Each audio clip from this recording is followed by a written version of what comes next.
السلام علیکم ناظرین، ملک صفدر حیات صاحب کے نیو کیس کے ساتھ میں حاضر ہوں۔ چلیے سنتے ہیں کہ ملک صفدر حیات نے اس نئے کیس کو کس طریقے سے حل کیا، لیکن اس سے پہلے آپ سب لوگوں سے میری درخواست ہے کہ چینل کو سبسکرائب کر لیجئے اور بیل کے آئیکن کو لازمی سے پریس کیجئے تاکہ آنے والی ہر ویڈیو بر وقت آپ تک پہنچ سکے۔ میں نے آخری جملہ اس کی آنکھوں میں دیکھتے ہوئے ادا کیا تھا۔ مجھے محسوس ہوا جیسے وہ نظریں چرانے کی کوشش کر رہا ہو، لیکن میری طرف دیکھتا بھی تھا۔ اس بات نے میرے شک میں اضافہ کر دیا۔ اس وقت ہم درمیانی کمرے میں بیٹھے ہوئے تھے۔ میں نے کہا، حیات محمد، اب میں آپ کی بیوی کا بیان لینا چاہتا ہوں۔ وہ اٹھ کر کھڑا ہو گیا۔ میں ابھی کشور کو بھیجتا ہوں، آپ اسے یہاں بلائیں۔ میں نے بھی اٹھتے ہوئے کہا، میں ابھی آتا ہوں۔ پھر میں واپس بیٹھک میں آیا اور ASI کو باہر بلا کر اشارے سے سمجھایا کہ واردات کا نقشہ تیار کرے۔ میں نے اسے تمام اہم باتیں ذہن نشین کروا دی تھیں۔ میں واپس اندرونی کمرے میں پہنچا تو حیات محمد نے بتایا، ملک صاحب، کشور کی حالت ٹھیک نہیں، تھوڑی دیر بعد اس پر بے ہوشی کا دورہ پڑ جاتا ہے، وہ بیان دینے کے قابل نہیں ہے۔ میں نے کہا، ٹھیک ہے، میں شام کو دوبارہ آؤں گا۔ اس وقت تک اگر کشور کی حالت سنبھل گئی تو اس کا بیان بھی لے لوں گا۔ اس کے بعد میں نے وہاں موجود ان تمام مہمانوں کا سرسری سا بیان لیا جو گزشتہ رات یہاں موجود تھے۔ ان کے بیانات سے کوئی خاص بات معلوم نہ ہو سکی۔ وہ بھی اتنا ہی جانتے تھے جتنا حیات محمد مجھے پہلے ہی بتا چکا تھا۔ البتہ یہ بات معلوم ہو گئی تھی کہ غزالہ کمرے میں اکیلی نہیں سوئی تھی، بلکہ اس کے ساتھ اس کی ایک سہیلی تاجی بھی سوئی تھی۔ یہ ایک اہم بات تھی۔ تاجی سے کوئی ایسی بات، ایسا اشارہ مل سکتا تھا جو غزالہ کی تلاش میں معاون ثابت ہوتا۔ میں نے حیات محمد سے پوچھا، یہ تاجی کون ہے؟ تاجی؟ اس نے زیر لب دہرایا۔ اچھا، وہ ملک صاحب، تاجی غزالہ کی سہیلی ہے۔ میں نے ادھر ادھر دیکھتے ہوئے استفسار کیا، وہ اس وقت کہاں ہے؟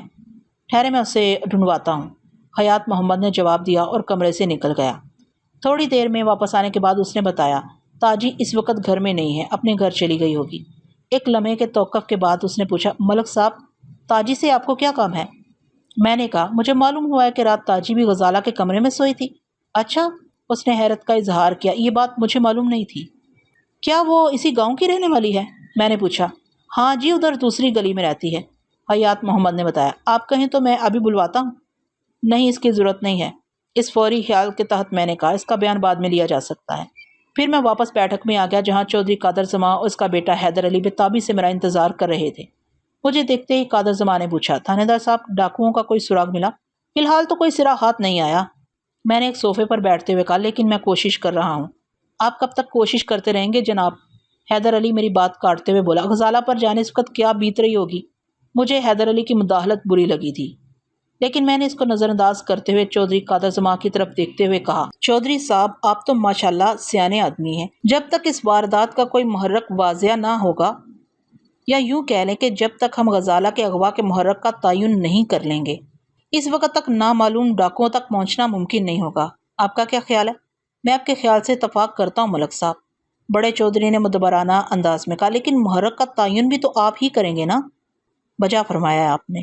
میں نے کہا، ہم کسی بھی جرم کے محرک کا تعین حاصل شدہ معلومات کی روشنی میں کرتے ہیں، جبکہ پٹواری صاحب نے ہمیں جو معلومات اب تک فراہم کی ہیں، ان کی روشنی میں اغوا کا کوئی محرک بنتا ہی نہیں، لیکن شواہد اس کے برعکس نشاندہی کرتے ہیں۔ آپ کہنا کیا چاہتے ہیں تھانے دار صاحب؟ بڑا چودھری سیدھا ہو کر بیٹھ گیا۔ میں نے کہا، غزالہ کے اغوا اور طریقہ اغوا سے یہ بات واضح ہے کہ اغوا کنندگان کو صرف اور صرف غزالہ کی ضرورت تھی، ورنہ اس گھر میں خاصا بیش قیمت سامان اور زیورات بھی موجود تھے، لیکن ڈاکوؤں نے کسی چیز کو ہاتھ بھی نہیں لگایا اور غزالہ کو اٹھا کر چلتے بنے، اور یہ کام صرف 2 افراد ہی کر سکتے ہیں۔ میں نے ڈرامائی انداز میں جملہ ادھورا چھوڑ کر باری باری چودھری قادر زماں، چودھری حیدر علی اور پٹواری حیات محمد کی جانب دیکھا۔ چھوٹا چودھری طیش کے عالم میں بول اٹھا، کون سے 2 افراد؟ آپ مجھے بتائیں، میں ابھی ان کے ٹکڑے ٹکڑے کر دوں گا۔ تم آرام سے بیٹھو حیدر علی، قادر زماں نے بیٹے کی پیٹھ سے ہلاتے ہوئے کہا، مجھے ملک صاحب سے بات کرنے دو۔ میں نے چودھری حیدر علی کی جانب دیکھتے ہوئے کہا، چودھری صاحب، میں آپ کو پہنچنے والے صدمے سے بخوبی آگاہ ہوں اور آپ کی مدد کرنے کا دل سے خواہاں ہوں، آپ اپنے جذبات کو کنٹرول کریں۔ چودھری قادر زماں نے مجھ سے پوچھا، ملک صاحب، آپ 2 افراد کا ذکر کر رہے تھے؟ میں نے کہا، ہاں، میرے اندازے کے مطابق یہ یا تو کسی ایسے شخص کی حرکت ہے جو غزالہ اور حیدر علی کی شادی سے خوش نہیں تھا، اس نے غزالہ کو اغوا کر لیا یا اغوا کروا لیا۔ چودھری قادر زماں نے کہا، قطع کلامی کی معافی چاہتا ہوں جناب۔ پھر پوچھا، ایسا شخص کون ہو سکتا ہے جو اس شادی سے خوش نہ ہو؟ میں نے کہا، کوئی بھی ایسا شخص جو غزالہ سے شادی کرنا چاہتا ہو۔ حیدر علی اٹھ کر کھڑا ہو گیا۔ یہ کیا کہہ رہے ہیں آپ؟ میں نے پہلے بھی تمہیں بتایا تھا، سمجھایا تھا کہ جذبات کو کنٹرول میں رکھو۔ میں نے ناگواری سے اس کی طرف دیکھا، لیکن لگتا ہے بات تمہاری سمجھ میں نہیں آئی۔ اگر اب تم نے اشتعال میں آنے کی کوشش کی تو بحالت مجبوری تمہیں بیٹھک سے اٹھانا پڑے گا۔ تم خاموش نہیں بیٹھ سکتے حیدر علی؟ قادر زمان نے بازو سے پکڑ کر حیدر علی کو بٹھاتے ہوئے سرزنش کی۔ مجھے ملک صاحب سے بات کرنے دو، تمہارا بیچ میں بولنا مناسب نہیں ہے۔ پھر حیات محمد پٹواری کی طرف دیکھتے ہوئے بولا، کیوں حیات محمد، ایسی کوئی بات تھی؟ حیات محمد احتجاجی لہجے میں بولا، بالکل نہیں جناب، ملک صاحب کی کیا سرائی میری سمجھ میں نہیں آئی، سب آپ کی سمجھ میں آ جائے گا۔ میں نے اسے تیز نظروں سے گھورتے ہوئے کہا، ابھی تو تفتیش کا آغاز ہوا ہے۔ کمال کرتے ہیں آپ بھی۔ حیات محمد نے دزیدہ نظروں سے مجھے دیکھا۔ میں غزالہ کے غم میں مرا جا رہا ہوں، آپ الٹی سیدھی باتیں کر رہے ہیں۔ یہ الٹی سیدھی باتیں بالکل تیر کی طرح سیدھی ہو جائیں گی، میں نے گمبھیر لہجے میں کہا، بہت جلد انشاءاللہ۔ چودھری قادر زمان نے مجھ سے پوچھا، ملک صاحب ایک شخص کی آپ نے امکانی نشاندہی کر دی ہے، دوسرا شخص کون ہو سکتا ہے؟ آپ نے ممکنہ 2 افراد کا ذکر کیا تھا۔ جی ہاں، میں نے ممکنہ 2 افراد کا ذکر کیا تھا، میں نے کھنکھار کر گلا صاف کرتے ہوئے کہا۔ دوسرا شخص آپ دونوں کا کوئی مشترک دشمن ہو سکتا ہے، یعنی کہ آپ کا اور پٹواری صاحب کا۔ وہ ایک تیر سے 2 شکار کرنا چاہتا ہوگا، آپ دونوں کو نقصان پہنچا کر آپ سے کوئی دیرینہ انتقام لینا چاہتا ہوگا۔ یہ آپ کا مفروضہ ہے یا کوئی ٹھوس ثبوت بھی ہے آپ کے پاس؟ چودھری قادر زمان نے پوچھا۔ میں نے کہا، چودھری صاحب ہماری تفتیش کی گاڑی تو شک کے پیٹرول سے چلتی ہے، جب مدعی پورا تعاون نہ کرے اور حقائق کو چھپانے کی کوشش کرے تو ہمیں لامحالہ مفروضوں کو بنیاد بنا کر آگے بڑھنا پڑتا ہے۔ آپ کا خیال ہے کہ پٹواری حیات محمد آپ سے کچھ چھپا رہا ہے؟ چودھری قادر زمان نے کہا اور حیات محمد کی طرف دیکھا۔ میں نے کہا، میں اپنے تجربے کی بنا پر یہ بات دعوے سے کہہ سکتا ہوں کہ پٹواری صاحب اس سے کہیں زیادہ جانتے ہیں جتنا انہوں نے مجھے بتایا ہے۔ چودھری قادر زمان کسی گہری سوچ میں ڈوب گیا۔ حیات محمد پٹواری نے کہا، ملک صاحب مجھے جو کچھ معلوم تھا وہ میں آپ کو بتا چکا ہوں، میں دوسرے افراد کے بارے میں غور کر رہا ہوں۔ قادر زمان کی آواز کہیں دور سے آتی ہوئی محسوس ہوئی۔ ہمارا ایسا مشترکہ دشمن کون ہو سکتا ہے؟ چودھری حیدر علی نے کہا، ابا جی وہ شخص ملک افضل کے سوا اور کوئی نہیں ہو سکتا۔ ملک افضل حسین؟ قادر زمان نے سر کو اس باتی جنبش دیتے ہوئے کہا، لیکن وہ جملہ ادھورا چھوڑ کر خاموش ہو گیا۔ میں نے جلدی سے پوچھا، یہ ملک افضل حسین کون ہے؟ پٹواری حیات محمد نے جواب دیا، چودھری صاحب کے ساتھ والے پنڈ کا چودھری ہے جناب۔ ملک افضل اور چودھری صاحب کی زمینیں آپس میں ملی ہوئی ہیں۔ چودھری صاحب، میں نے قادر زمان کو مخاطب کرتے ہوئے پوچھا، افضل حسین کی آپ سے کیا دشمنی ہے؟ وہ زیر لب مسکرایا، کوئی خاص دشمنی نہیں ہے، کئی سالوں سے ہمارے درمیان زمین کا جھگڑا چل رہا تھا، بات عدالت تک بھی گئی تھی، لیکن میں نے وہ کیس جیت لیا تھا۔ اس سلسلے میں پٹواری حیات محمد نے بھرپور تعاون کیا تھا، لیکن یہ ایسی بات نہیں کہ ملک افضل اس انتہا کو پہنچ جائے۔ میں سمجھ گیا کہ پٹواری حیات محمد نے مقدمہ جیتنے میں چودھری قادر زمان کی کس نوعیت کی مدد کی ہوگی۔ میں پٹواریوں کے جوڑ توڑ سے بخوبی واقف تھا اور ان کی کاغذی قوت کا بھی مجھے اندازہ تھا۔ میں نے کہا، میں اس سلسلے میں ملک افضل حسین سے ضرور ملوں گا۔ پھر میں نے پٹواری حیات محمد کو مخاطب کرتے ہوئے پوچھا، پٹواری صاحب کیا ملک افضل کا بھی آپ کے گھر آنا جانا تھا؟ وہ کانوں کو ہاتھ لگاتے ہوئے بولا، توبہ کریں جناب، میں ایسے نحوست زدہ لوگوں سے ملنا بالکل پسند نہیں کرتا۔ پھر اس نے خود ہی اپنی بات کی وضاحت کر دی، اس نے 4 بیویاں کر رکھی ہیں، لیکن اولاد ایک سے بھی نہیں ہوئی۔ خدا کی مار ہے جی اس شخص پر۔ میں نے کہا، اولاد دینا یا نہ دینا اوپر والے کے ہاتھ میں ہے، انسان اس معاملے میں بے دست و پا ہے پٹواری صاحب۔ اور ایک بات اچھی طرح ذہن میں بٹھا لیں، وہ یہ کہ آپ کی بیٹی کو اغوا کرنے والے اس بات سے واقف تھے کہ غزالہ کا کمرہ کون سا ہے، وہ سیدھے وہیں پہنچے اور اسے اٹھا کر لے گئے۔ کیا سے یہ بات ثابت نہیں ہوتی کہ وہ آپ کے گھریلو معاملات اور حالات سے اتنے ہی آگاہ تھے جتنے کہ آپ؟ وہ پریشانی سے ادھر ادھر دیکھنے لگا۔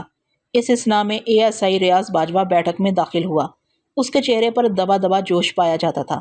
یہ دیکھیں ملک صاحب، اس نے مخاطب کرتے ہوئے سگریٹ کا ایک پیکٹ میری جانب بڑھا دیا۔ کیا ہے یہ؟ میں نے وہ پیکٹ ہاتھ میں لے کر دیکھتے ہوئے پوچھا، یہ تمہیں کہاں سے ملا ہے؟ ادھر غزالہ کے کمرے سے، ASI نے جواب دیا، ایک چارپائی کے نیچے پڑا ہوا تھا۔ سگریٹ کا وہ پیکٹ قریب بھرا ہوا تھا، 2 یا 3 سگریٹ اس میں سے استعمال کی گئی تھی۔ وہ فوکس اوون برانڈ ہتھوڑا مارک کا سگریٹ کا پیکٹ تھا۔ اس زمانے میں یہ برانڈ غریب سگریٹ نوشوں کا ساتھی تھا، آج کل نظر نہیں آتا، شاید اب نہیں بنتا۔ غزالہ کے کمرے سے سگریٹ کا پیکٹ ملنا ایک غیر معمولی بات تھی۔ میں نے حیات محمد کے ساتھ جا کر تصدیق کی کہ مذکورہ چارپائی غزالہ کے تصرف میں تھی یا تاجی کے۔ معلوم ہوا کہ جس چارپائی کے نیچے سے وہ پیکٹ ملا تھا وہ غزالہ کی چارپائی تھی۔ ظاہر ہے تاجی یا غزالہ میں سے تو کوئی سگریٹ نہیں پیتی ہوگی۔ اب ایک ہی امکان باقی تھا کہ وہ سگریٹ کا پیکٹ غزالہ کو اغوا کرنے والے ڈاکو کا تھا، جو غزالہ کو کندھے پر لادتے ہوئے اس کی جیب سے نکل کر کمرے کے فرش پر گر گیا ہوگا، جو بعد ازاں کسی کے پاؤں کی ٹھوکر سے چارپائی کے نیچے چلا گیا ہوگا۔ غزالہ کے اغوا کے بعد گھر میں وہ کوہرام مچا تھا کہ کسی کا اس طرف دھیان ہی نہیں گیا ہوگا۔ میں نے پٹواری حیات محمد سے پوچھا، آپ سگریٹ پیتے ہیں؟ نہیں جناب، میں تو حقے کا عادی ہوں، اس نے جواب دیا۔ سگریٹ تو مجھے پسند ہی نہیں ہے، اس میں وہ حقے والا مزہ کہاں؟ میں نے کہا، کل رات یہاں ٹھہرنے والے مہمانوں میں کتنے مرد تھے؟ اس نے سوچ کر جواب دیا، 2 مرد تھے جناب، انہیں فی الفور یہاں بلائیں۔ حیات محمد گیا اور اپنے مہمان مردوں کو لے کر آ گیا۔ وہ دونوں عمر رسیدہ افراد تھے اور حیات محمد کے قریبی رشتہ دار تھے۔ ان میں سے ایک کا نام خوشی محمد اور دوسرے کا نام دلدار حسین تھا۔ میں نے دلدار حسین سے پوچھا، چاچا سگریٹ کون سی پیتے ہو؟ بغلا مارکا جناب، اس نے جواب دیا اور جیب سے بغلا مارکا سگریٹ کا پیکٹ نکال کر سامنے رکھ دیا۔ میں نے خوشی محمد سے بھی وہی سوال کیا تو وہ بولا، تھانے دار صاحب میں عام طور پر تو حقہ ہی پیتا ہوں، بس کبھی کبھار ہی سگریٹ منہ میں لے لیتا ہوں، جو بھی مل جائے، لالٹین، بغلا مارکا، پاسنگ شو، جو بھی، کبھی ہتھوڑا مارکا نہیں بھی۔ اللہ آپ کا بھلا کرے تھانے دار پتر، وہ رسانیت سے بولا، میں نے بتایا ہے نا، جو بھی مل جائے، یعنی جو بھی کوئی پلا دے، میں خود خرید کر سگریٹ نہیں پیتا ہوں۔ پھر ایک لمحے کے توقف کے بعد اس نے پوچھا، غزالہ بیٹی کا کچھ پتہ چلا تھانے دار صاحب؟ میں نے اسے کہا کہ میں غزالہ کا سراغ لگانے کی کوشش کر رہا ہوں۔ پھر میں نے خوشی محمد اور دلدار حسین کو جانے کی اجازت دے دی۔ مجھے معلوم ہوا کہ خوشی محمد رشتے میں غزالہ کا دور کا ماموں لگتا تھا۔ میں نے ہتھوڑا مارکا سگریٹ کا وہ پیکٹ اپنے پاس محفوظ کر لیا۔ اس زمانے میں فنگر پرنٹ اٹھانے کا کوئی رواج نہیں تھا اور عدالت بھی اس کو کوئی اہمیت نہیں دیتی تھی۔ میں نے وہ پیکٹ غزالہ کو اغوا کرنے والے ڈاکوؤں کے واحد سراغ کے طور پر اپنے پاس رکھ لیا تھا۔ چودھری قادر زمان نے پوچھا، ملک صاحب سگریٹ کا یہ پیکٹ آپ کی بھلا کتنی مدد کرے گا؟ میں نے کہا، کچھ نہ ہونے سے تھوڑا بہت ہونا بھی بہتر ہوتا ہے چودھری صاحب۔ یہ تو آپ ٹھیک کہہ رہے ہیں، اور یہ بھی یاد رکھیں کہ بعض اوقات معمولی نوعیت کے سراغ بھی بہت کارآمد ثابت ہوتے ہیں۔ میں نے کہا، ممکن ہے میں اس سگریٹ کے پیکٹ سے غزالہ تک پہنچ جاؤں؟ خدا آپ کی زبان مبارک کرے ملک صاحب، پٹواری حیات محمد نے کہا۔ چودھری قادر زمان اٹھتے ہوئے بولا، اب تو ہم چلیں گے، ادھر حویلی میں اس خبر نے تہلکہ مچا رکھا ہے، ایک افراتفری کا عالم ہے، مجھے حیدر علی کی ماں اور چھوٹے بہن بھائیوں کو بھی سنبھالنا ہے۔ میں نے کہا، آپ کا بیان بھی بہت ضروری ہے چودھری صاحب۔ ہاں ہاں، وہ اس بات میں سر ہلاتے ہوئے بولا، ابھی تو میں بہت جلدی میں ہوں، آپ بیان شیان کا سلسلہ کل پر رکھ لیں۔ ٹھیک ہے، میں نے کہا، آپ تھانے آنے کی زحمت گوارا کریں گے یا میں؟ وہ میری بات پوری ہونے سے پہلے ہی بول اٹھا، ملک صاحب آپ ہماری حویلی کو رونق بخشے تو مجھے بہت خوشی ہوگی، ویسے بھی آپ نے ملک افضل حسین کی طرف تو جانا ہی ہے، میری حویلی وہاں سے زیادہ دور نہیں ہے، چلے میں ہی آپ کی حویلی میں آ جاؤں گا، میں نے خوش دلی سے کہا۔ وہ بولا، ملک صاحب ادھر تھانے میں ذرا گرمی سردی ہو گئی تھی، اس کے لیے میں معذرت خواہ ہوں، جوان ہوں تو آپ کو پتہ ہی ہے بڑا جوش مارتا ہے، اور پھر یہ کہ حیدر علی کی ہونے والی بیوی کا معاملہ ہے، میں اپنے بیٹے کی طرف سے ایک مرتبہ پھر آپ سے معذرت چاہتا ہوں۔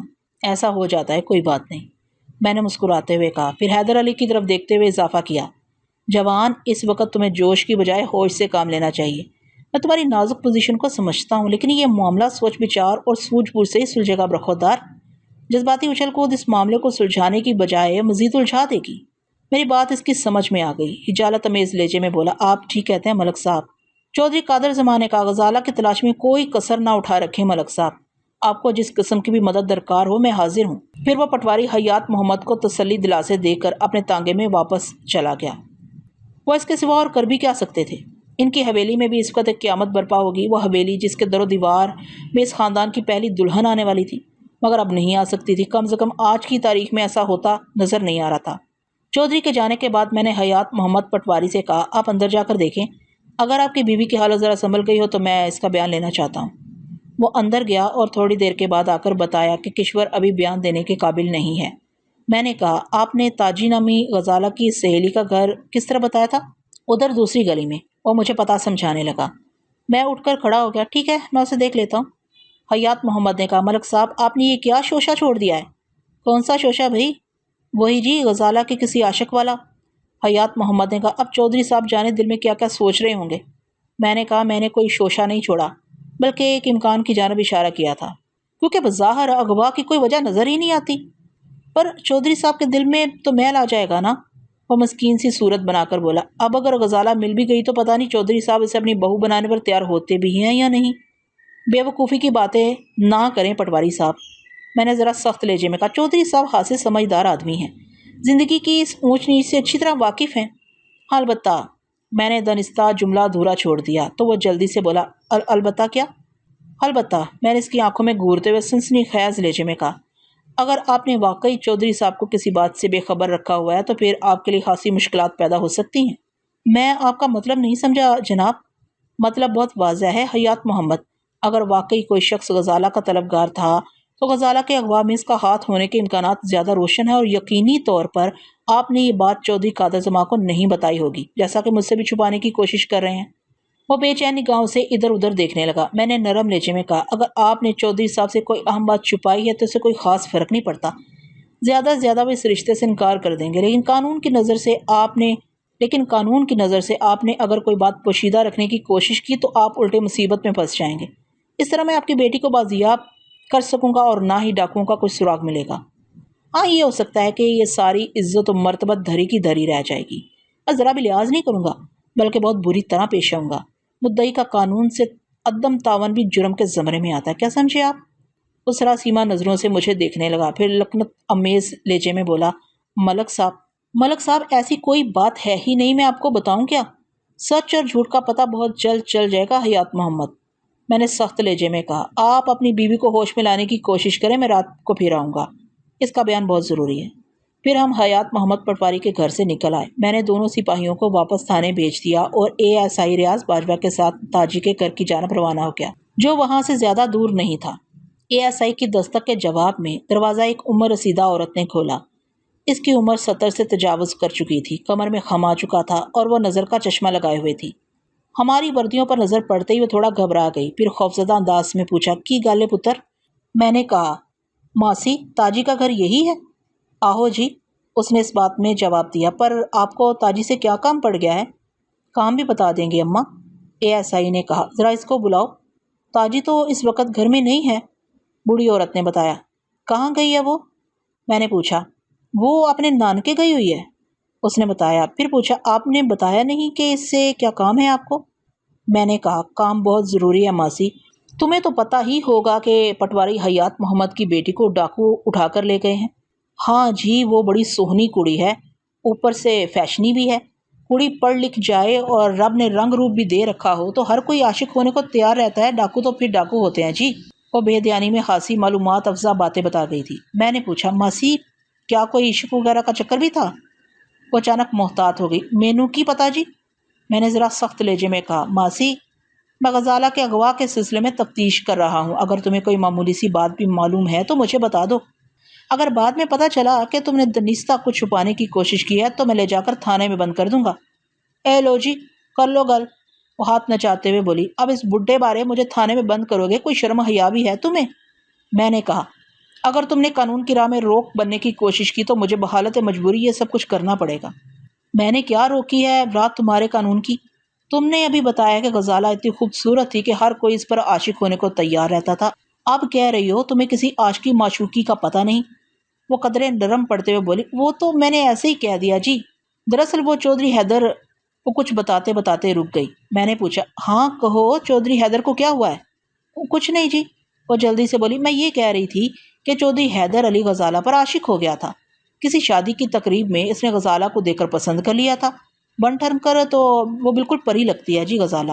اگر حیدر علی نے زور نہ مارا ہوتا تو یہ رشتہ ہو ہی نہیں سکتا تھا، ورنہ کہاں چودھری قادر زماں اور کہاں پٹواری حیات محمد، زمین آسمان کا فرق ہے جی۔ مجھے اندازہ ہو گیا کہ اب اسے کوئی کام کی بات معلوم نہیں ہو سکتی تھی۔ میں نے پوچھا، تاجی کا ننیال کس طرف ہے؟